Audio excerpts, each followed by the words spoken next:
김춘순 권사입니다. 룻기서 3장. 루스 시어머니 나오미가 그에게 이르되 내 딸아 내가 너를 위하여 안식할 곳을 구하여 너를 복되게 하여야 하지 않겠느냐. 내가 함께 하던 하녀들을 둔 보아스는 우리의 친족이 아니냐. 보라 그가 오늘 밤에 타작마당에서 보리를 까불리라. 그런즉 너는 목욕하고 기름을 바르고 의복을 입고 타작마당에 내려가서 그 사람이 먹고 마시기를 다하기까지는 그에게 보이지 말고 그가 누울 때에 너는 그가 눕는 곳을 알았다가 들어가서 그의 발치 이불을 들고 거기 누우라. 그가 내 할 일을 내게 알게 하리라 하니 누시 시어머니에게 이르되 어머니의 말씀대로 내가 다 행하리이다 하니라. 그가 타작마당으로 내려가서 시어머니의 명령대로 다 하니라. 보아스가 먹고 마시고 마음이 즐거워 가서 곡식단 더미의 끝에 눕는지라. 누시 가만히 가서 그의 발치 이불을 들고 거기 누웠더라. 밤중에 그가 놀라 몸을 돌이켜 본즉 한 여인이 자기 발치에 누워 있는지라. 이르되 내가 누구냐 하니 대답하되 나는 당신의 여종 누시오니 당신의 옷자락을 펴 당신의 여종을 덮으소서. 이는 당신이 기업을 물을 자가 됨이니이다 하니 그가 이르되 내 딸아 여호와께서 내게 복 주시기를 원하노라. 내가 가난하건 부하건 젊은 자를 따르지 아니하였으니 내가 베푼 인애가 처음보다 나중이 더하도다. 그리고 이제 내 딸아 두려워하지 말라. 내가 내 말대로 내게 다 행하리라. 내가 현숙한 여자인 줄을 나의 성읍 백성이 다 아느니라. 참으로 나는 기업을 물을 자이나 기업 물을 자로서 나보다 더 가까운 이가 있으니 이 밤에 여기서 머무르라. 아침에 그가 기업 물을 자의 책임을 내게 이행하려 하면 좋으니 그가 그 기업 물을 자의 책임을 행할 것이니라. 만일 그가 기업 물을 자의 책임을 내게 이행하기를 기뻐하지 아니하면 여호와께서 살아계심을 두고 맹세하노니 내가 기업 물을 자의 책임을 내게 이행하리라. 아침까지 누워 있을지니라 하니는지라. 누시 새벽까지 그의 발치에 누웠다가 사람이 서로 알아보기 어려울 때 일어났으니 보아스가 말하기를 여인이 타작마당에 들어온 것을 사람이 알지 못하여야 할 것이라 하였습니다. 보아스가 이르되 내 겉옷을 가져다가 그것을 펴서 잡으라 하매 그것을 펴서 잡으니 보리를 6번 데워 누색에 지어주고 성읍으로 들어가니라. 루시 시어머니에게 가니 그가 이르되 내 딸아 어떻게 되었느냐 하니 루시 그 사람이 자기에게 행한 것을 다 알리고 이르되 그가 내게 이 보리를 6번 데워주며 이르기를 빈손으로 내 시어머니에게 가지 말라 하더이다 하니라. 이에 시어머니가 이르되 내 딸아 이 사건이 어떻게 될지 알기까지 앉아있으라. 그 사람이 오늘 이 일을 성취하기 전에는 쉬지 아니하리라 하니라. 하늘에 계신 우리 아버지여 이름이 거룩히 여김을 받으시오며 나라가 임하옵시며 뜻이 하늘에서 이룬 것 같이 땅에서도 이루어지이다. 오늘날 우리에게 일용할 양식을 주옵시고 우리가 우리에게 죄 지은 자를 사하여 준 것 같이 우리 죄를 사하여 주옵시고 우리를 시험에 들게 하지 마옵시고 다만 악에서 구하옵소서. 대개 나라와 권세와 영광이 아버지께 영원히 싸움나이다. 아멘.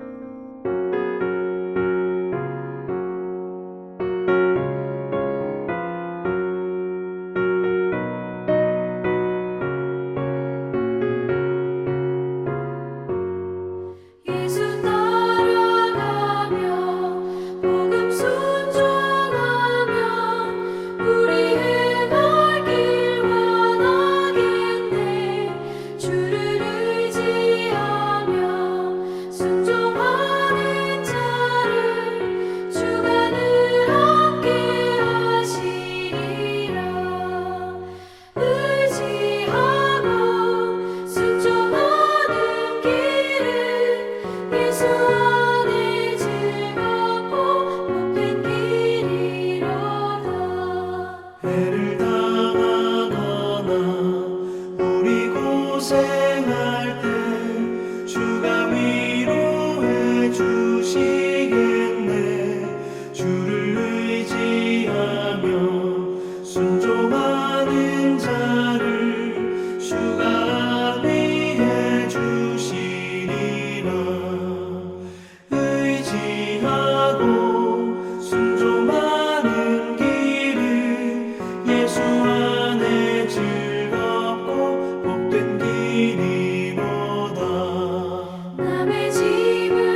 안에 즐겁고 복된 길이로다.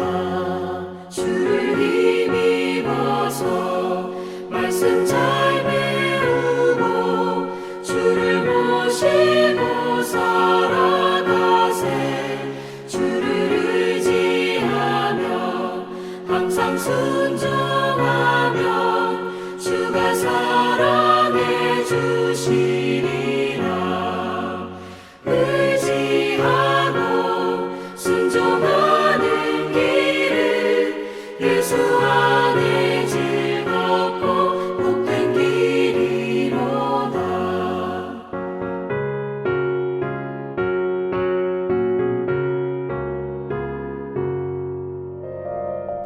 사랑하는 성도 여러분, 명절 기간에도 강건하고 평안하시기를 주의 이름으로 축복합니다. 오늘 우리가 함께 살필 하나님 말씀은 요한복음 8장입니다. 31절에서 41절까지 말씀인데 제가 31절에서 36절까지 봉독합니다. 그러므로 예수께서 자기를 믿은 유대인들에게 이르시되 너희가 내 말에 거하면 참으로 내 제자가 되고 진리를 알지니 진리가 너희를 자유롭게 하리라. 그들이 대답하되 우리가 아브라함의 자손이라 남의 종이 된 적이 없거늘 어찌하여 우리가 자유롭게 되리라 하느냐. 예수께서 대답하시되 진실로 진실로 너희에게 이르노니 죄를 범하는 자마다 죄의 종이라. 종은 영원히 집에 거하지 못하되 아들은 영원히 거하나니 그러므로 아들이 너희를 자유롭게 하면 너희가 참으로 자유로우리라. 아멘. 이 자유의 문제, 특별히 성경이 가르치는, 특별히 또 요한복음이 가르치는 가장 중요한 두 개의 주제, 하나는 구원입니다. 지난번 우리가 요한복음 1장, 2장, 3장에서 살펴본 것처럼 믿음, 영접, 따름, 우리가 하는 것이지만 그 과정 속에 성령이 역사하셔서 우리를 거듭나게 하심, 구원의 유일한 길이었습니다. 이제 요한복음 8장 정도에 오면 예수님께서는 제자, 즉 성숙한 삶을 가르쳐 주십니다. 예수 믿고 이제는 어느 정도 장성하면 성숙한 사람, 예수를 닮아가는 제자로 살아가야 됩니다. 그래서 특별히 제자가 되는 것, 사실 이것은 우리를 얽어매는 율법의 길이 아니라 오히려 복음으로 자유하게 하는 길입니다. 그래서 다른 말로는 자유의 길이라고 표현할 수 있겠습니다. 율법과 복음, 실은 우리가 앞에 살펴봤던 요한복음 2장의 가나의 혼인잔치 때도 보면 정결 예식을 행할 돌 항아리, 그리고 물을 채워서 사람들의 손과 발을 씻게 하는 것, 이거는 율법의 모습입니다.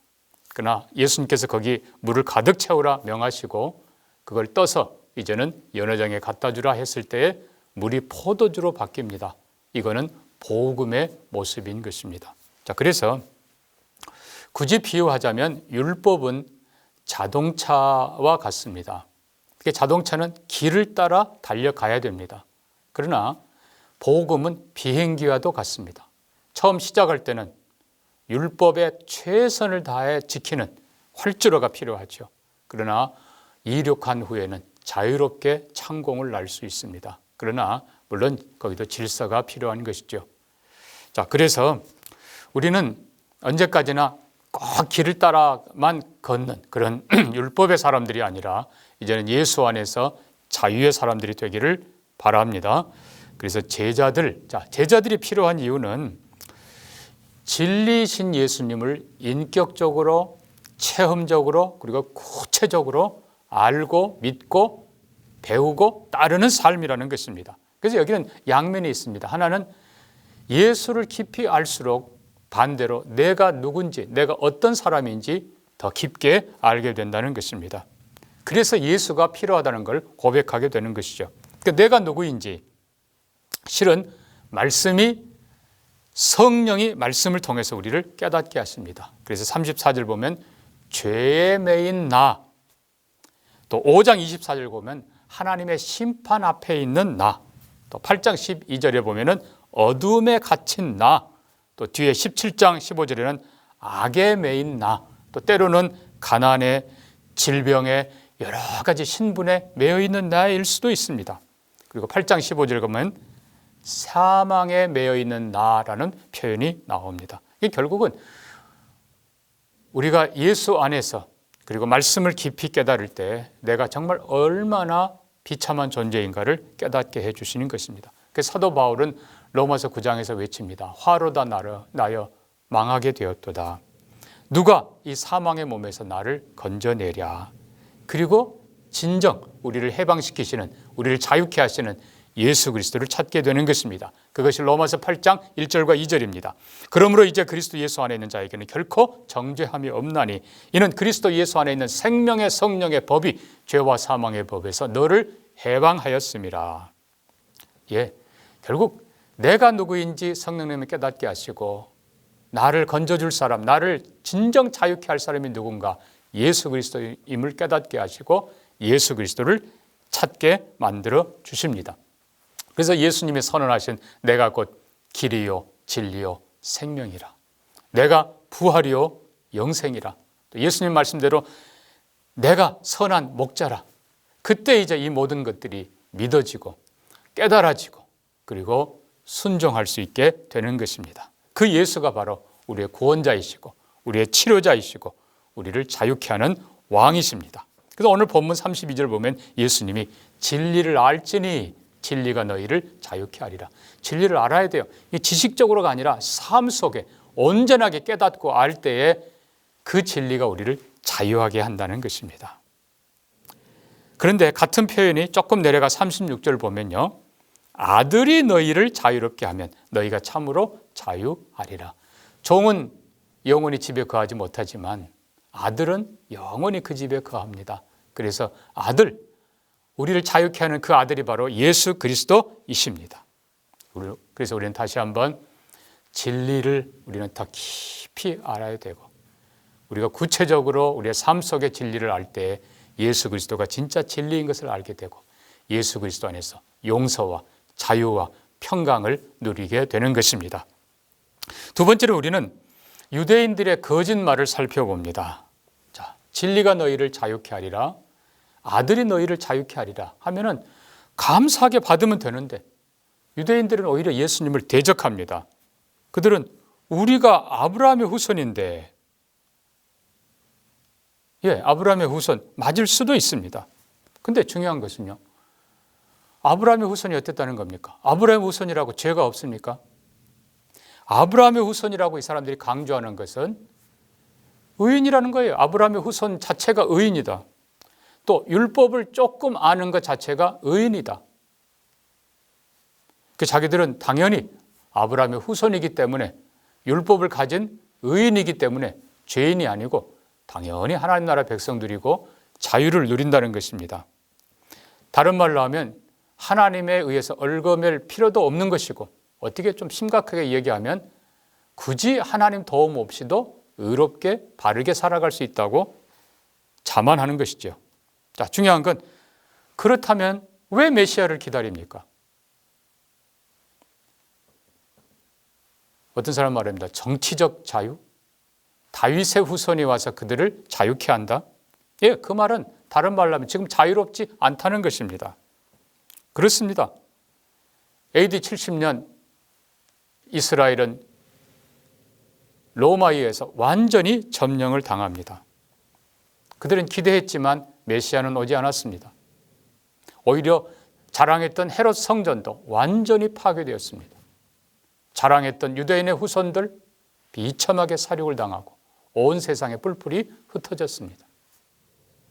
그들의 내세웠던 의, 그들의 자랑 다 산산조각 나는 것이죠. 결정적으로 그들의 거짓말, 우리가 남의 종이 된 적이 없다. 정말 그렇습니까? 이미 그들은 과거에 430년 동안 애굽의 종들이었습니다. 하나님께서 전능한 손으로 그들을 구원해 내셨죠. 그러면 우리가 종이 된 적 없다 하면 하나님의 구원을 거부한 것이 됩니다. 그 후에 하나님은 그들을 자유케 하셨지만 또 죄를 짓고 결국은 바벨론에 의해서 성전 파괴되고 이스라엘을 완전히 패망합니다. 물론 북왕국은 아수리에 멸망하지만요. 이 결국은 바벨론에 또 포로로 끌려갑니다. 종이 된 적 없다고요? 비참한 종이었어요. 하나님의 은혜로 1차, 2차, 3차 회복했지만 얼마 후에 그들은 또 헬라의 종이 됩니다. 마카비 형제들의 그 독립전쟁으로 인해서 한 150년 정도 그들은 자유를 누렸지만 다시 로마의 속국이 되어버렸고, 아까 말씀드린 대로 지금 이스라엘 백성들, 예수님에게 우리가 남의 종이 된 적 없다라고 말하는 그들, 바로 얼마 후에 완전히 로마에 굴복당하고 성전 파괴되고 흩어지게 되는 운명을 맞습니다. 그러므로 사랑하는 성도 여러분, 남의 종이 된 적이 없다는 이 유대인들의 말은 완전히 틀린 것입니다. 왜 이렇게 강조할까요? 아브라함의 후손, 먼저 부름받은 특권일 뿐입니다. 하나님을 섬기고 또 다른 이방인들을 섬기는 것이 그들의 특권인데, 이 특권을 빼앗기지 않기 위해서 그들은 오히려 하나님을 대적하고 이방인들을 짐승 취급하면서 메시아를 거역했습니다. 마치 구약시대에 그들이 당했던, 그러니까 이삭이 태어나기 전에 이스마엘이 원래 장자였지 않습니까? 먼저 태어난 이스마엘이 이삭을 괴롭혔던 것처럼 지금 유대인들이 예수를 믿으려는 이방인들을 이렇게 괴롭히고 있다는 사실입니다. 자, 결론으로 예수님께서는 아주 강력한 말씀을 하십니다. 너무 충격적인 선포입니다. 먼저 부름받은 이 특권을 가지고 이방인을 멸시하고 하나님을 대적하며 심지어 메시아를 죽인 그들을 향해서 주님께서는 다른 표현에 보면 독사의 자식들이라고 표현하시고요, 너희 아버지는 마귀라고까지 선언을 하십니다. 자, 예수를 바로 알고 깊게 알고 믿을 때까지 그들의 반역은 더 강해질 것입니다. 더 심해질 것입니다. 의로운 예수를 그들은 정죄했습니다. 하나님의 아들을 그들은 대적했습니다. 그들의 진정한 왕을, 가이사가 우리 왕이라 하면서 오히려 그 왕을 거절합니다. 그리고 죄 없는 대제사장 예수 그리스도를 십자가에 못 박습니다. 여러분, 결국 아무나 이렇게 할 수 있는 줄 아십니까? 아닙니다. 유대인이기에, 아니 특권층이기에, 유대인들 중에서도 바리새인들 그리고 대제사장들이기에 이게 이 잔인한 행동이 가능하다는 것입니다. 주님께서는 말씀합니다. 너희가 아브라함의 후손이라면 너희가 아브라함의 행위를 했어야 된다. 아브라함의 마음, 아브라함의 믿음, 아브라함의 생각, 아브라함의 말, 아브라함의 삶을 살아야 진정 아브라함의 후손이라는 것이죠. 예수님의 말씀은 너희 아비는 마귀라. 마귀는 처음부터 거짓말하는 자요, 처음부터 살인자라. 그들 속에는 거짓말이 가득했고 그들 속에는 살기가, 의로운 자를 향한 살기가 가득했기 때문에 주님이 책망하시는 것입니다. 결론으로 사랑하는 성도 여러분, 존귀한 후손 이스라엘 백성이지만 그러나 그 속에 마귀가 지배하는 악한 영이 있는 사람들, 정반대로 비천한 이방인이지만 그 안에 성령이 거하는 사람들, 주님이 어느 쪽을 더 원하시겠습니까?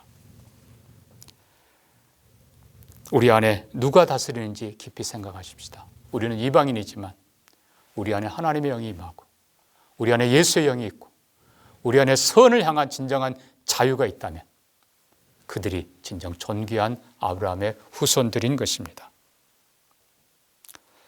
진리를 아는 자, 예수를 깊이 바로 아는 자, 내가 원래 누구였는가를 바로 아는 자, 그 사람이 진정으로 예수 안에서 자유를 누리게 될 것입니다. 그리고 이 자유는 양심의 자유이고 신앙의 자유이고 모든 죄와 억압과 악함과 멸망과 저주, 마지막 심판에서부터 우리를 자유케 하시는 최고의 축복이고 최고의 은혜입니다. 이 자유를 오해해서는 안 됩니다. 마귀를 따르는 자유는 악을 행하지만 성령을 따르는 자유는, 예수 안에 있는 자유는 언제나 선을 행하게 될 것입니다. 하나님을 더 사랑하며 하나님을 더 기뻐하며 예수 안에서 창공을 나는 이 비행기처럼 하나님의 영광을 보며 진정한 자유와 행복을 누리며 사는 우리 모든 성도님들 되기를 주의 이름으로 축복합니다. 말씀 기억하면서 같이 기도합니다. 하나님 아버지, 진리이신 예수 안에서 참된 구원과 용서와 자유와 평안을 누리는 우리 모두가 되게 하여 주시옵소서. 우리 육체의 혈통, 인간의 조건, 그 어떤 기득권도 다 내려놓게 하시고 오직 주님과 교회와 성도들을 더 사랑하게 하시고 주님 앞에 먼저 부름받은 자로서 축복받고 은혜받은 자로서 더 귀하게 쓰임받도록 인도해 주옵소서. 우리 안에 누가 계시는가를 살피고 우리 안에 악한 영이 아니라 성령이 계시고 우리 안에 진리가 있고 우리 안에 예수가 계시는 하나님의 사람들로 살게 하여 주시옵소서. 그래서 우리의 예배가 언제나 감격이 넘치게 하시고 우리의 삶에 진리가 가득하게 하시고 선과 사랑을 향해서 마음껏 나아가는 우리 교회가 우리 모든 성도들이 되게 하여 주옵소서. 감사하며 예수님 이름으로 기도합니다. 아멘.